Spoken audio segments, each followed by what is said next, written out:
It is time for the one and only, the premier, the only official podcast of Pro Rodeo. Your Chute Bosses are ready, so let's give it a go and talk some rodeo.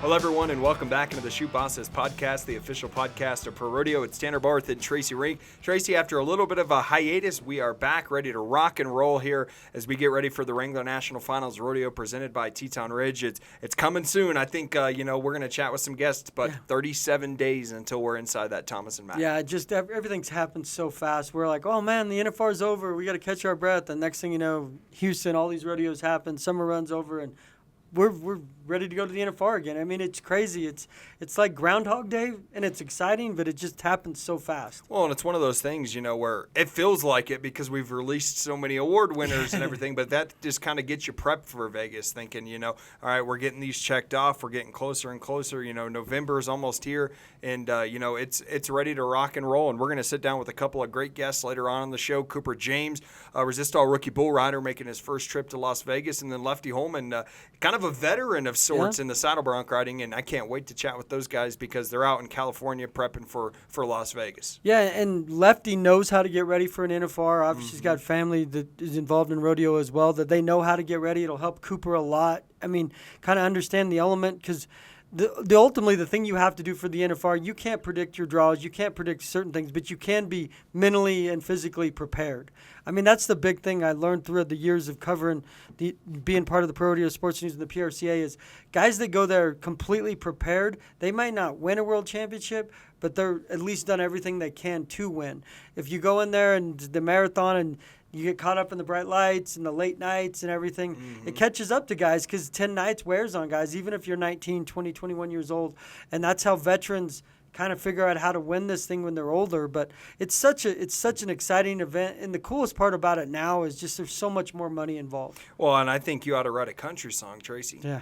Late nights and bright lights in Vegas starring T-Bone. Wouldn't be the first time I wrote a country song. Yeah, it wouldn't be the last. My label dropped me for some reason. I don't know why. Wouldn't be the first time, but it would probably be the last if I had to guess. Let's jump right into our Pro Rodeo props, Trace. And this one's going to go to Matt Wieshoff for being named the 2024 John Justin Standard of the West Committee Man of the Year. This is the guy that's done a lot for rodeo. He competed as a bareback rider himself for almost 20 years in the PRCA. I think he said his last horse was in like 2005 or something, then jumps right into the St. Paul Rodeo Committee. He's their director of livestock, and definitely a worthy honor there for Matt. Yeah, and I know he basically said it, this wouldn't happen with all the people and the volunteers that help him. No doubt. It's just a great award. I mean, those rodeos are run by volunteers, and those committee guys that win this award are obviously key parts in how those rodeos succeed. And it's great for an individual person, but it's great notoriety for the rodeo itself. Well, and he mentioned you just said it, Trace, but he says he feels guilty even accepting this award by himself because the St. Paul Rodeo Committee does so much. People don't realize St. Paul is 450 people.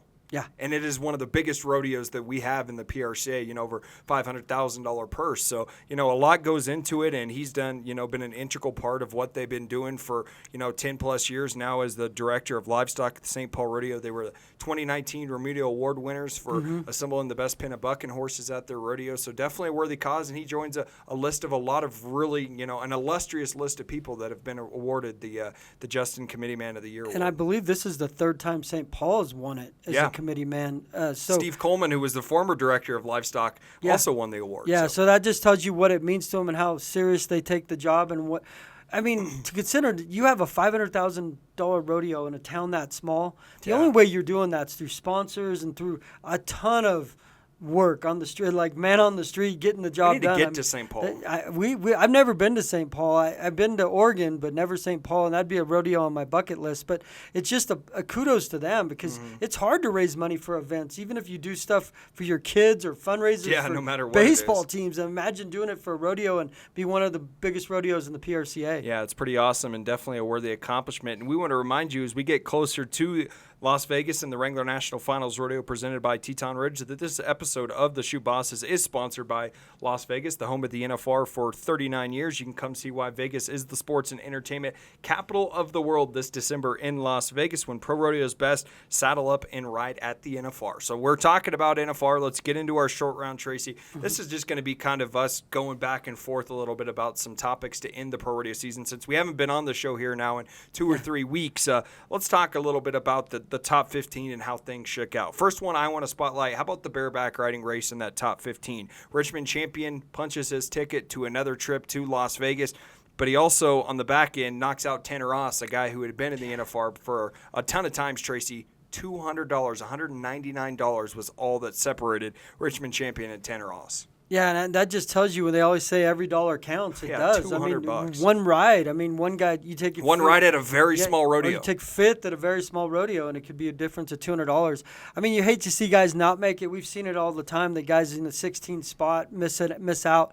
And Richmond champions, he's one of the best going for a long time. He's done this for a long time, and it's a testament to him. Last year, he essentially barely got in, and he had to win some money at Sioux Falls and do well there, and that's what got him in. And then Casey Field got knocked out. I believe it might have been 2 years ago, and he got in. So it just tells you what these guys put everything on the line to be that close is disappointing. But a guy like Richmond, you never know. I mean, guys, veteran guy gets into the mix in the bucking shoots and has a chance as good as anybody else because there's so much money up for grabs. Well, and then as you look at it, Tracy, in the steer wrestling side of things, we have guys that come from nowhere. Scott Gunther, guy from Canada, had told me for probably the last 2 or 3 years, and I think he told Alex Dodd, our media reporter, the same thing, Tracy, that I don't want to chase the NFR. I'm going to stay in Canada and find a way. But then he comes to the U.S., goes to the NFR Open down here, wins a ton of money out there, and now he's back in the NFR for the first time since 2021.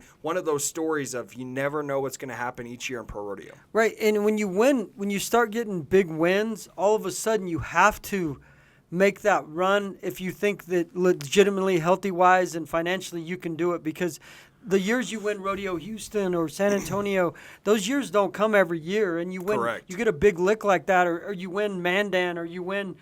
I know those are later in the season, but you can't. These guys, they relish the fact that, oh my gosh, we went the NFR, but there's times they've missed. So guy like Scott, he's obviously had a ton of success at the Calgary Stampede and places in Canada. He's a legend in Canada, but he probably thought, hey, I'm close. And then the NFR Open, all of a sudden you win like $20,000 or close to it, and then it's like, hey, it creeps in the back of your mind. Yeah, man, I might as well. What else am I doing? Not that you don't want to be around your family, but rodeo in Canada. Ultimately, those guys rodeo in Canada to try to make it to the NFR. Well, and it's one of those things, Tracy, especially in Scott's case, is, he won all this money, kind of set himself up, but then you have to look at it as a financial investment. Right. Do you spend the extra 2 or 3 weeks out of the year to come to the U.S. and chase this with an opportunity of going to Vegas and winning hundreds of thousands of dollars? Right. Because you get paid just for being in Vegas, just for making it. Right, there. they get the stipend of $10,000. Yeah. So that's obviously you're going to see that immediately, and a lot of them spend it on tickets. So that's kind of a wash on some level, depending on how many family members go to the NFR. But even a round win, you can win $30,000. Yeah, even if you like guys say, you place in the top 5, you're still winning $10,000. And $10,000 is a good check during the regular season. That's why if you have that opportunity, it's hard to pass up and say, oh, no, I'm good. If you're right there, yeah. If you're healthy enough and you think you can win money. And a lot of it has to do with horsepower and everything else. But why not? The opportunities only come around so often. Well, and a lot of these guys have told us over the years, Tracy, that they don't make money unless they make money at the NFR. Right. It's basically a wash during the year, and that's where they make their profit. Well, you can make a heck of a profit in some of those events. You can, win $300,000 in 10 days. So going to be interesting to shake out. And a guy that squeezed in, Tracy, but has a championship pedigree, you probably don't want to see him in the field if you're another steer wrestler. That's Tyler Wagaspack. And he found a way, even after tearing his pec. That was in late July? Yeah, I thought for sure he was done. And nothing against him. The injury as a steer wrestler, it's one thing if the arm isn't vital to what you do, but like in his event, it was so crucial. And give him credit. Some guys recover faster than others. And no, I wouldn't want to see him in Vegas because, he's going for his 6th world title. He's going for history. And there's one whatever he does in Vegas, it seems to always work. I mean, he always finds a way. He pulls a rabbit out of his hat. Tom Brady at crunch time. Right. He's pulled a rabbit out of his hat twice in round 10. But to do that, you have to prepare and succeed in the moment. You're not given the title. I mean, he had to have things happen, but he still had to succeed in round 10. And it's not like he was the world leader going into round 10. He was sitting 3rd and 4th the last 2 years on the last night of the season. Right. And not only, and you win. Yeah. I mean, but there's some guys, and I always say there's guys like Michael Jordan and Joe Montana that in their DNA, and Tom Brady, that the bigger the moment, the brighter the lights, the better they are. And that's how Waguspac's been at the NFR. Zeke Thurston's one of those guys. And Zeke Thurston, too. Like, Zeke was great, earlier in his career, and then all of a sudden, he became like one of the best ever. The standard of, he's a first ballot, Hall of Famer, gold buckle winner 4 times. I mean, and guys like that, they understand the game. I mean, that's why you appreciate like guys like Casey Field. When you watch Casey compete and guys like Zeke, you watch them compete. They don't make bad rides. No. They might not win rounds, but they know exactly what they need to do to get a gold buckle. And that's why you appreciate how good those guys are.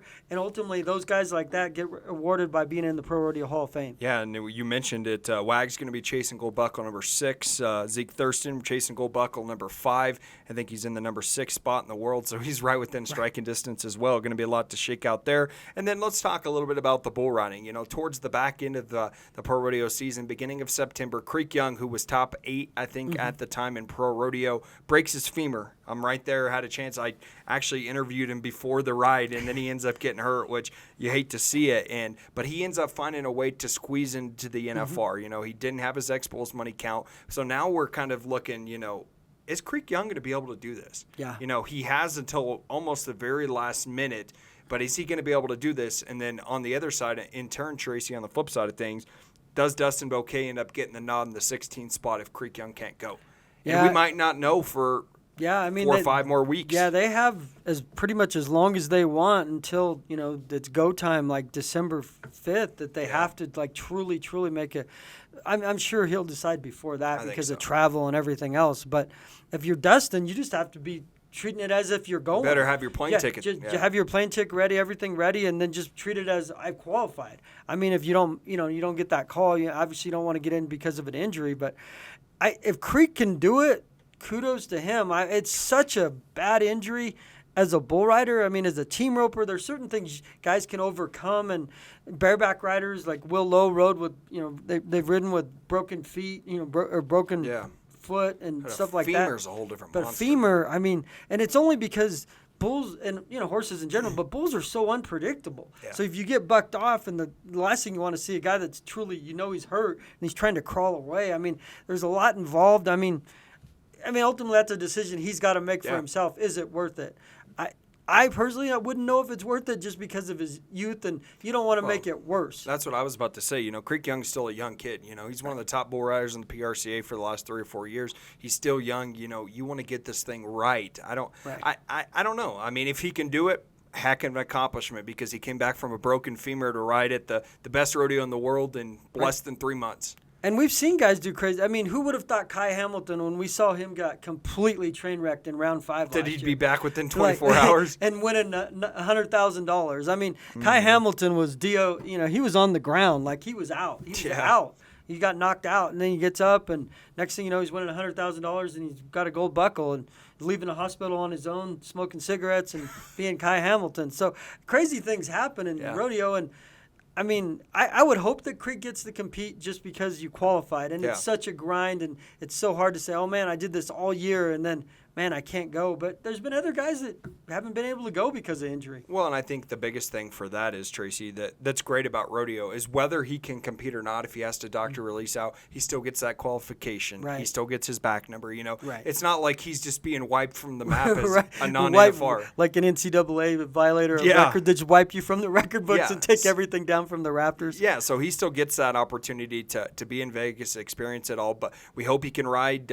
Going to be a tough decision one way or the other, and then we watch if Dustin Bouquet gets in, and probably won't know that for a couple of weeks. I guess we could find out later today or tomorrow. It's any time that Creek makes that decision, we'll make sure to let everybody know on PRORODEO.com. And the thing that's probably harder for a guy like Creek, and I mean Dustin on the outside, unlike probably the last 5 to 6 years, this is wide open in bull riding races. I mean, wide Stetson open. obviously was the favorite for a long time, and before him, Sage was the gold standard.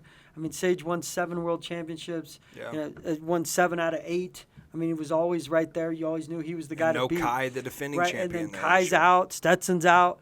I mean, not that you ever wish guys are missing, but if the door opens, someone's got to walk through it to win that gold buckle. Yeah, and you would say, is Josh Frost the favorite? He would be the perceived favorite. He's a 2-time reserve world champion, but also Frost is coming off of an injury, torn rotator cuff. So it's wide open for somebody to take the gold buckle here in 2024. And the last kind of NFR thing that I want to talk about, Tracy, we're gonna have 6 rookies in the field this year in Las Vegas chasing a gold buckle. We've got Weston Timberman, we've got I think it's Zachary Dallas, and then the 3 bull riders, and then Cole Clemens on top of that as well. And we'll sit down with Cooper James, who's going to be going to the NFR.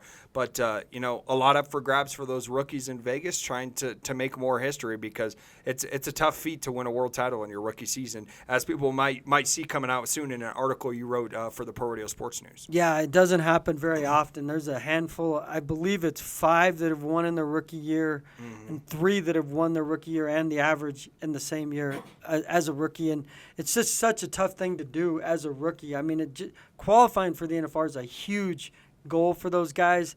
And, some guys meet it, but winning a world championship is even next level. But it's great to see those Resistol rookies. I mean, imagine, the year before you're a high school guy. You're competing in high school. Cooper James, born in 2005. Yeah, or you're competing in college rodeo, and you're a freshman last year, and you have dreams of competing in the PRCA, and then now all of a sudden the dream's coming true. You're at the NFR. I mean, and you and I have said it. The NFR it's the Super Bowl. I mean, can you handle it? And can you handle that magnitude? But just the experience of getting to do it at a young age. If you can do it right, it's great, but it'll help you no matter what happens. It's going to help you. Yeah, regardless, it'll help you. The last 2 rookies to accomplish that feat, obviously Keenan Hayes last year, season to remember, probably go down as one of the best seasons of all time.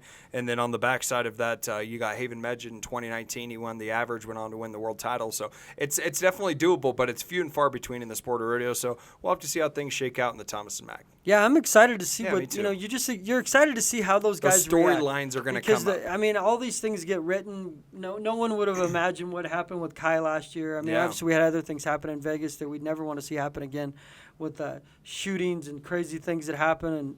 But we never want to go down that road again. But just the environment of the NFR, and there's so many veterans there, like Tough Cooper's still there, Shane Hanchey's still there. And then there's the Shad Mayfield. Can he win his 2nd gold buckle? And can he win the all-around? I mean, he's been chasing that for, his whole career. Yeah. That's what he wants to win. And Stetson's not there this year. And it's just so many storylines.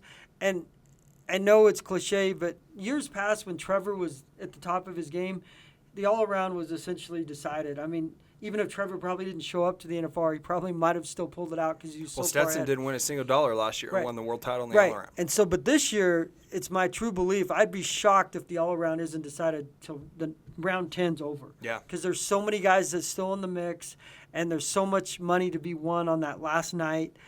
And that would make it even more exciting. And that's what we want. We want excitement. We don't wish the guys don't win early, but we want everything to be recited around 10. Getting me excited for Vegas, Trace. Can't wait.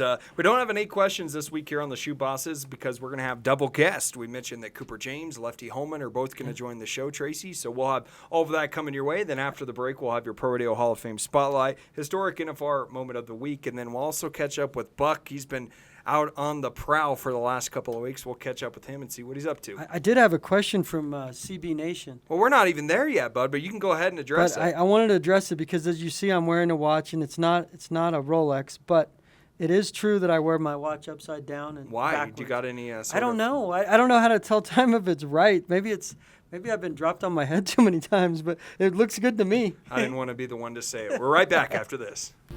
Cowboying is in our blood. Cowboying is in our bruises. It's in our rain-soaked jackets. In our calloused hands, tested by barbed wire and rope. Our mud-stained boots to the crown of our Resistol hat. You live out west for even the shortest time, and there's one thing you learn. You can't pretend out here. Resistol. We live it every day. Welcome back into the Chute Bosses podcast. Tracy, we mentioned we're getting ready to sit down with Cooper James, making his first trip, the Utah kid, to Las Vegas for the NFR, and then Lefty Holman. He welcomed a new baby girl into his life just a couple months ago, and he's back into Vegas trying to win a gold buckle. Can't wait to sit down and see what they're up to here on their time off, I guess you would say. Yeah, and honestly, I didn't know a lot about Cooper, so I'm excited to talk to him because some of these guys fall between the cracks a little bit because they're younger guys and they start, making a name for themselves, and some of the rookies we don't know as well, and then all of a sudden they're not only doing great as rookies, they qualify for the NFR. Yeah, so look forward to sitting down with them in our Pro Rodeo Hall of Fame spotlight. Let's talk about one of the best ever in tie-down roping. 1979 tie-down roping inductee Don McLaughlin actually grew up in the rodeo arena at Tracy. This is a guy that started roping as a trick roper as a child. Can you imagine? But you think, can you imagine? But then you think, a lot of our guys did these sort of things. Zeke Thurston came from a family like that. Yeah, the Thurston gang. Yeah, there's a lot of contract personnel, but he got done working as a child as a trick roper, Tracy, and went on to become one of the best tie-down ropers of all time. Won 4 consecutive world titles from 1951 to 54, and just 3 years later, he added his 5th world title. And he's still at the top of that list. Yeah, it's just crazy when you think that's like 70 years ago when these guys are doing this. It's like, man, and they deserve to be honored. I mean, obviously you're doing something right if you go in the inaugural class of the Pro Rodeo Hall of Fame. 79. Because they only put the best of the best. The first class is usually... You had to be the best in Pro Rodeo over the first 30 years. Right, because no one's else been in, so it's the gold standard. And guys like that need to be, given props, especially in stuff like this, because they get forgotten, and not because people want to forget them. 70 years ago is a long time, so it's good to see.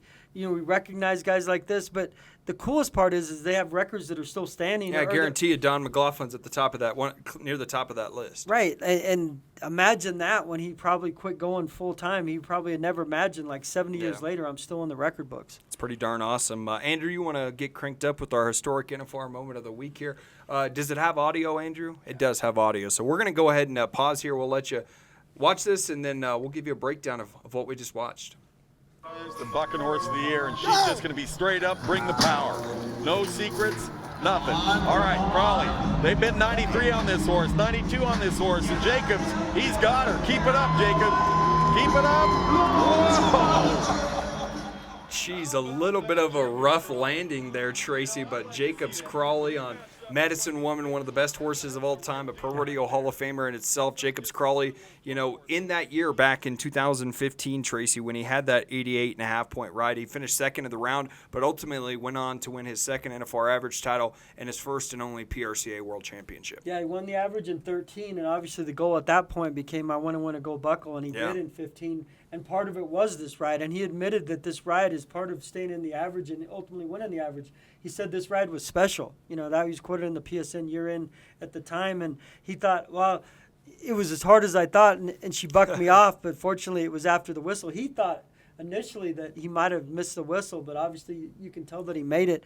And that horse went in the Hall of Fame in 2022, and that horse was just such a good horse. He started in bareback, and then he was Horse of the Year in 14 and 15, and both the NFR and the Saddle Bronc Horse of the Year both years. So, once again, it goes down to the fact that you get an opportunity with a great horse like that, you've got to take advantage. Especially in Vegas. Yeah, they just don't come around. You can't say, I'm going to get it next time. Well, there is no next time, not in Vegas. Missed my mark out on Medicine Woman, missed it on Explosive Sky. That just can't happen. Right. You have to be dialed in enough to figure out if you want to win a gold buckle, you got to be towards the top of the pay window. Because the check is there. If you draw a horse like that, the check is there. Outside of that horse having a bad out, but horses that good rarely do. Yeah. It's a matter of, I can win money, but I want to take first or second, and I want to put myself in position to win a gold buckle. Yeah, so definitely a historic NFR moment. We mentioned Jacobs now the president of the board of directors here at the PRCA, so definitely a moment that we won't forget in pro rodeo history. Let's move on to our viewer question, Tracy. This one comes from Emily on Facebook. Wants to know, what bull is widely regarded as the rankest of all time? Tracy, rankest of all time. We got to get a list. Rankest of all time. Rank and file of bulls. Yeah. My choice is Bodacious. It's got to be, right?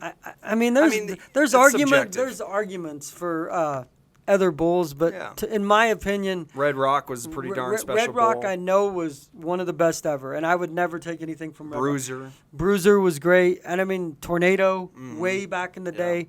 Oscar. I mean, there's bulls that have been phenomenal. Part of it's age, part of it's video, part of it's internet. But when you watch Bodacious, I don't know that there's ever been any other bull, to my knowledge, that guys just wouldn't ride at the NFR. They had to retire Bodacious at the NFR because the guys were too scared to ride him. I mean, what's that say about the bull? I mean, these are our best bull riders in the world, and they're like, no, I'm good. Like, I'm good. I mean, imagine that'd be like somebody going up against the Patriots and Tom Brady in the Super Bowl and saying, nah, we're forfeiting. We're forfeiting this. Or a boxer like Muhammad Ali, like, nah, we're good. Like, we just walk away. Yeah. And Bodacious, I mean, he put guys in the hospital, not on purpose. Tough Hedeman, obviously we've spoken to him about what happened with him. But when you retire a bull because he's too mean to the Cowboys at the NFR, to me, that's the gold standard of bulls. I know there's great bulls, and I did a ton of stuff with Red Rock, and Red Rock looked amazing. And he was like 159-0. Yeah. I mean, and so, his record spoke for itself. I just think in terms of the tenacity and the meanness of a bull, I would have to say Bodacious. Well, and if you look at it, Bodacious bucked off 127 of the 135 riders that he faced, and he was known for that, as you said, bone-crushing bucking style. That drop guys down and just it was smash. deadly. If you rode him, you were going to be a lot of points, but you had to make the whistle and hope that you still looked and felt the same after. Well, and that's when Scott Bredding brought out the first masks, the first correct hockey helmet with the mask. It wasn't like what they wear today, but I mean, he was trying to protect himself, and I mean, imagine that. The last thing a cowboy would ever think is, I'm so macho, I'm never going to wear a helmet. And we still hear that today, and I think it's ridiculous. Bodacious changed it all. And Bodacious changed it all. Like, hey, I want to protect myself. I'm going to put on a helmet. And, and Bredding started that trend. Obviously, it's gone, and I believe that was 95, if I'm thinking right. But like I said, if a bull changes the course of history, it's kind of like Seth Curry in the NBA. When he completely changes how the game is played, the direction of the sport, then obviously he's got to be recognized as the best ever. Yeah.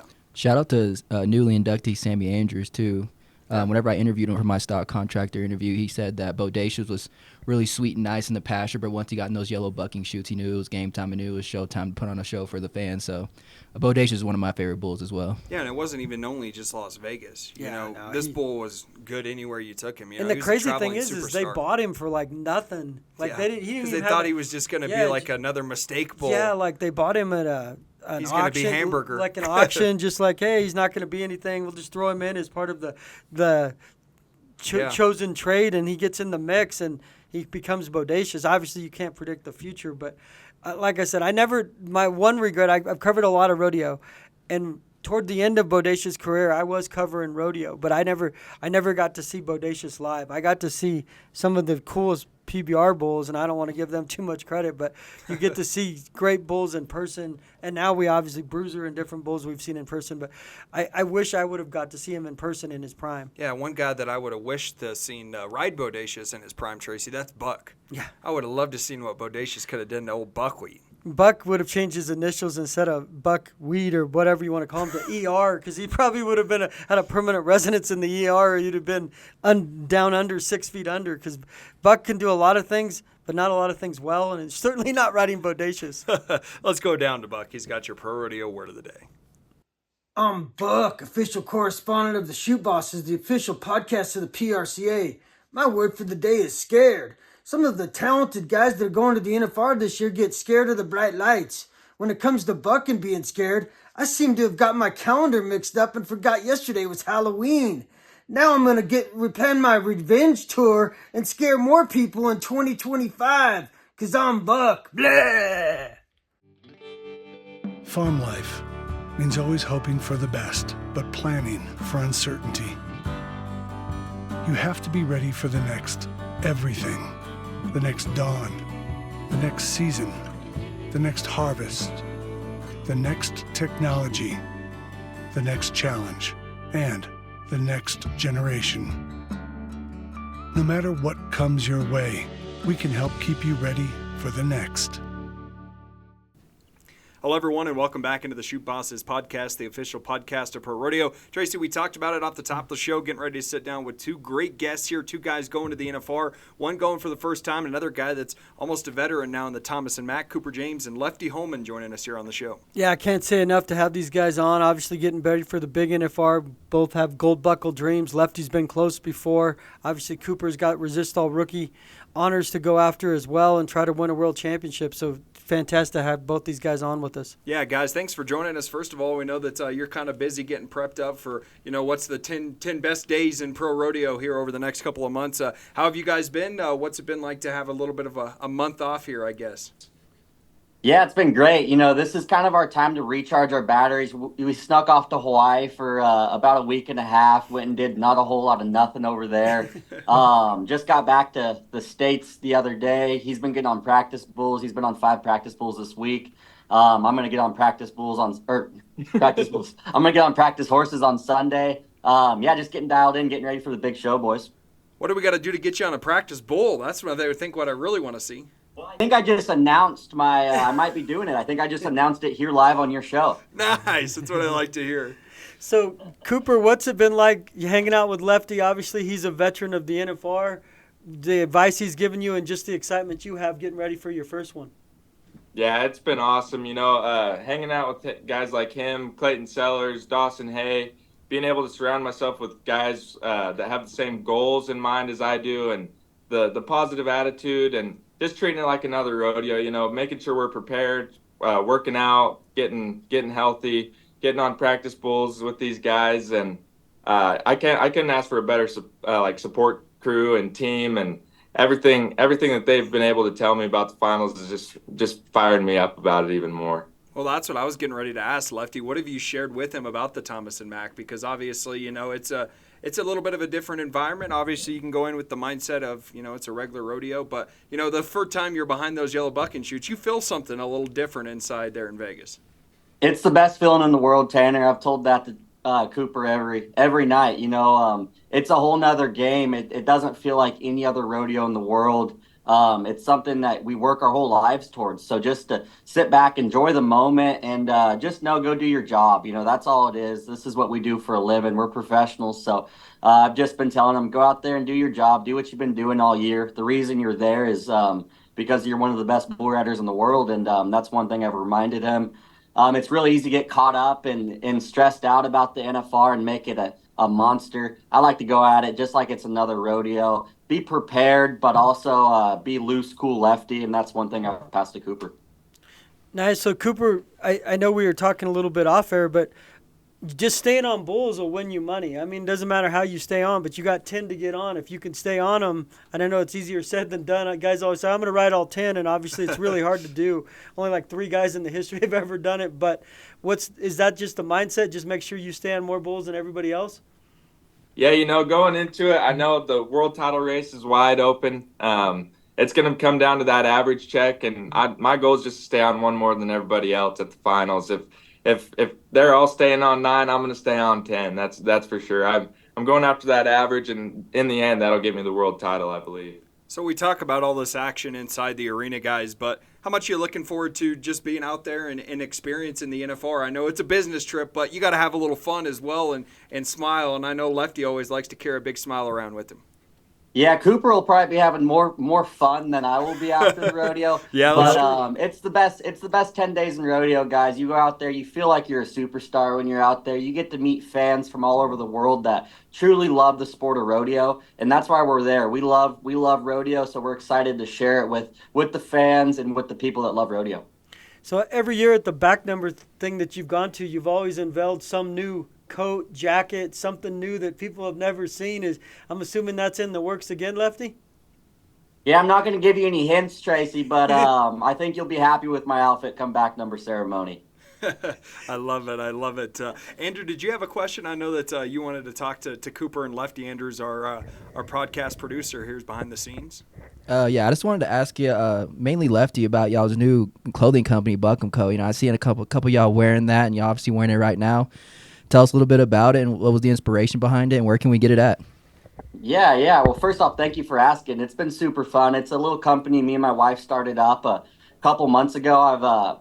my family's really rich in the clothing industry, you know, with Ariat and Rodeo Quincy and all that. So it's something I've always wanted to do. So we went ahead and stepped out and started Buckham Co. It's been a success. The first drop sold out in just a couple days. So we got another one coming before the NFR, and it's going to be even better than the last drop. But yeah, the support's been great, but we're just having fun with it, you know, just doing cool stuff that I think's cool, stuff my wife thinks cool, stuff that Cooper thinks cool. So we've been having fun with it. Well, I think we think it's cool too as well, Lefty. So I'm sure You're cool. Yeah, exactly. That's what I like to hear, my man. That's what I like to hear. Cooper, definitely a big fan of the hat for sure. Yeah, for Thank sure. you. I'll get some sent to the studio. I love it, man. I love it. Cooper, I got a question for you. You know, obviously the first full year going down the road in pro rodeo, trying to chase the Wrangler National Finals Rodeo. What was that marathon of a year like for you, man? And, you know, what did you learn along the way to ultimately get to Las Vegas?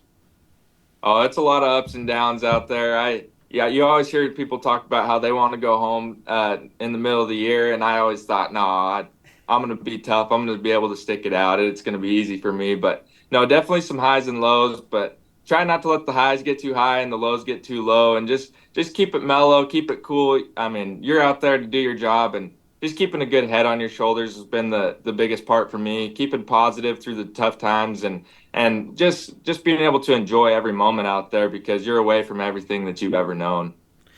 Lefty, on those lines, you've been to the NFR several times. Now you got a baby and you got different responsibilities, so to speak. What's it like now as being the father, and not that it ever changed your mindset to win a gold buckle, but now that you have more involved, more members of your family?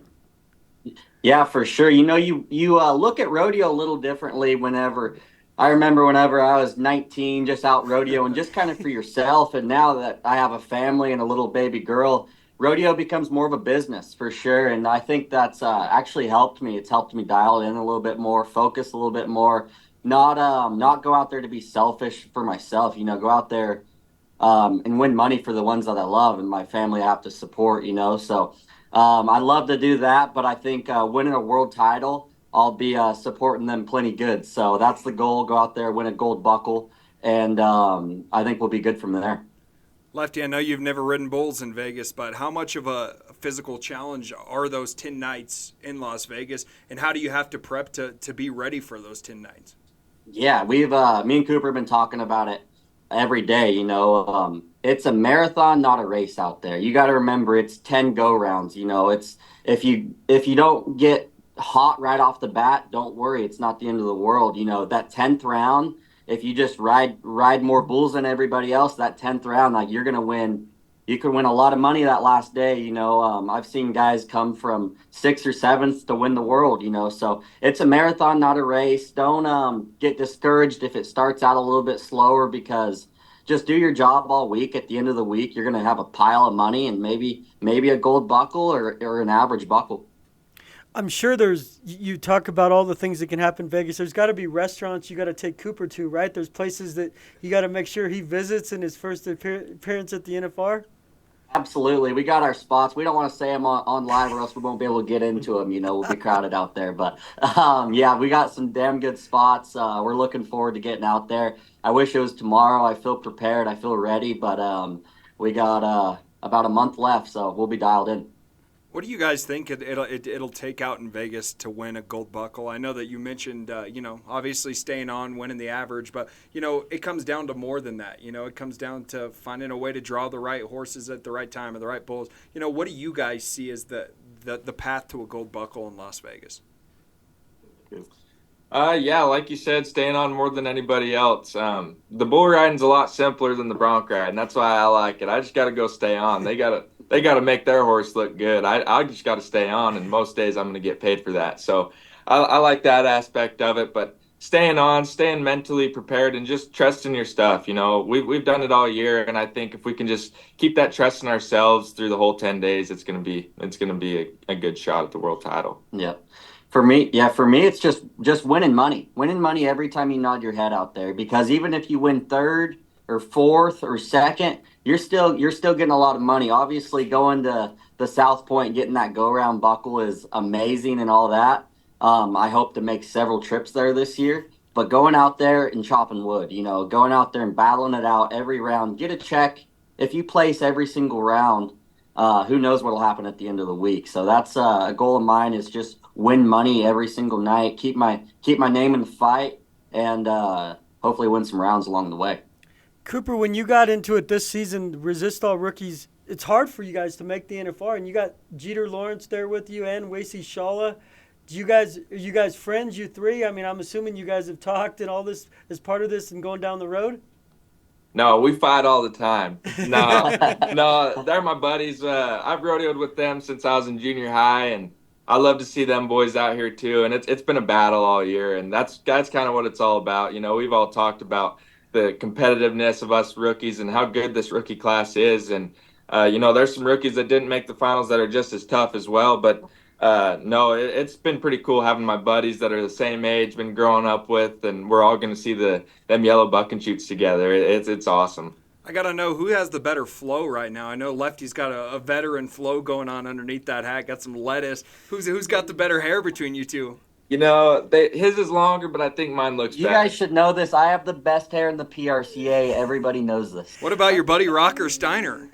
I have way better hair than him. Way better. You have better hair than Tilden Hooper? Tilden had that mane, that majestic mane for years. I have. I've been rocking the mullet since before it was cool. Now it's cool. All these young guys show up with it. I've been loyal to my mullet and I've had it for 6 or 8 years now, so it ain't going nowhere, boys. I think I remember seeing you with the mullet in 2020 in Arlington. Isn't that when you were sporting it back then, right? And everybody. Yeah, when I was winning all them rounds out there, I had that mullet. I'm like, who's this guy with the mullet? You had the big star, the big Lone Star in your leather jacket. I'm like, who's this guy? You're rolling with the mullet. Now you have to stay with it. The mullet and the soul patch. Yeah. I love it. Yeah, there he is. You know, people on our show love to have an opportunity to hear from you guys about best stories on the road, you know, crazy times. You know, do you guys have any of that? What's some of your best stories from this past year on the road, if you can share them to our audience here? Lefty looks a little scared. Go ahead, Chute. Oh, man, I don't know. We were doing the Washington rodeos, and I travel with Clayton Sellers and Maverick Potter, and we were in Maverick's RV, and, you know, we just kind of had one of them weeks that nothing was going right for us. We came from, like, Castle Rock, Colorado, up to Washington and all that. I think the RV broke down in Denver, and then we got that fixed, and then we got 2 more flats in Washington within the week, and it was just kind of a rundown week for us. But no, nobody really gets to see that side of stuff where, you know, you got to keep it light over there because nothing's just going your way. Love it. What about you, Lefty? Yeah. Man, I got all kinds of crazy stories. Like this year, I fought off a bear on my way to the buck and shoots at one rodeo. Man, I all kinds of crazy stuff happens in my rig. I can't share all of it, but I did fight a bear off. Remember that one time you seen it, and I punched him, and he. Where's? Yeah, it was somewhere in, I think, Nevada or Gotcha, yeah. Oregon, maybe. Yeah. A teddy bear? Teddy bear, Lefty? Was it Teddy? Yeah, it was a teddy bear. Teddy Ruskin, the remote control bear. Yeah, I gotcha. Got anything else for him, Trace? So what's it like? You guys live this life. Do you guys ever sit back and enjoy the fact that a lot of guys want to be firemen, policemen, or whatever? You grow up and want to be a certain thing. And I know there's a lot of people that want to be cowboys, but to actually that's on your income tax, that you're like a professional cowboy and this is what you do for a living. That's got to be just really cool, right? Like, do you wake up and this is what you do? Yeah, it's amazing. It's amazing, but you get kind of caught up and it starts moving really fast. You know, the years go by so fast. The rodeo seasons, you're going go, go, go, go. It's sometimes tough to look up and be like, hey, you know, you're living your childhood dream. And that's one thing I've tried to start doing more this year, you know, because the time does go by fast. It felt like yesterday I was 20 years old, headed to my first NFR. Now I'm old now. I just turned 26 the other day. Wow, and you're really old. The time does go by super fast. Bradley Harder told me that whenever I first started. I never really believed him until I look up now. I have a beautiful family. We have a beautiful life, you know, and I'm going to my 4th NFR, and I'm 26 years old. You know, I'm still young. I feel great, but the years do get going by pretty fast. So I've tried to look up and just enjoy the small moments. You know, at the NFR is one of the coolest moments when you look around and there's 14 of the best bronc riders in the room, and you get to share that with them. I think it's a very surreal moment. But when I was younger, the years just kind of went by pretty quick, and now I'm starting to take a step back and smell the roses a little bit more. Same with you, Cooper. Like, do you enjoy the fact that, like, I'm sure, like, we always hear these stories. You throw a bull strap on, walk around the rodeo, you're like the coolest guy around. Did that allure you to that, or do you get caught up in the moment ever, or do you just realize this is what you do? I remember seeing guys I looked up to when I was a kid. Like I remember seeing Tough Cooper at the Clovis Rodeo, and it was just amazing. Like, holy cow, that's Tough Cooper right there. And now to see kids look at me that way, it's the best thing in the world, and it makes you feel really accomplished. But it also inspires you to be a better human. You want to be the best role model for those people that look up to you as you can. So it's a win-win. It's super surreal, and I'm super thankful for that because not a whole lot of people get to experience that. Cooper, what about you? Coming from a smaller town in Utah, you feel like a superstar, man?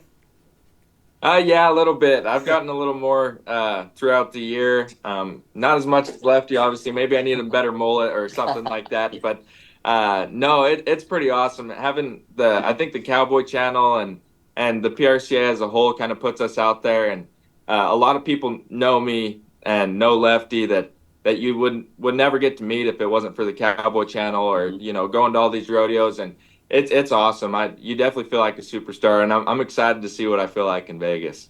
Nice. Andrew, did you have something else you wanted to ask him?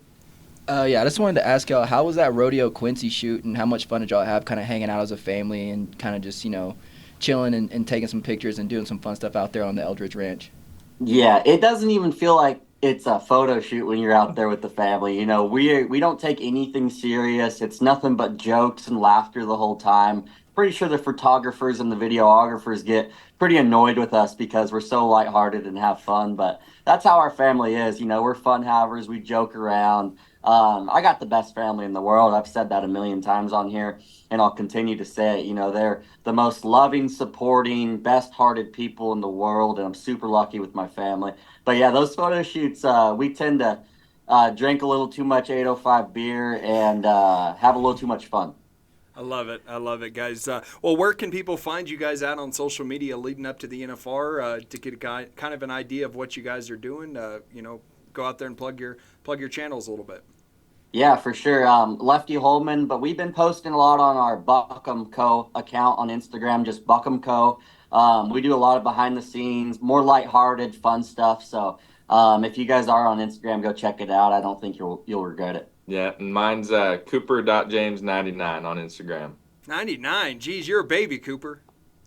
Yeah, I was born in 05. Well, where in the heck did the 99? Where did the 99 come from?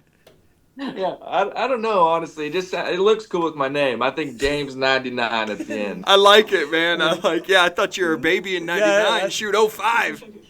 Yeah, wow. I'm an 05 baby. Man, we're getting old. So what are you going to the NFR at 19 then? Yeah, 19. Gotcha. That's awesome, man. Well, we can't thank you guys enough for jumping on here. We know you're busy trying to get prepared, but it's great to just sit down and chat with you and catch up and shoot it a little bit. For sure. Sounds good. It was fun talking to you guys. Thanks for having us. If you guys ever want to jump back on, give us a holler. We'd love to. Sounds great, man. Cooper, keep Lefty out of trouble. Yeah, I've been trying. That's what I'm here for.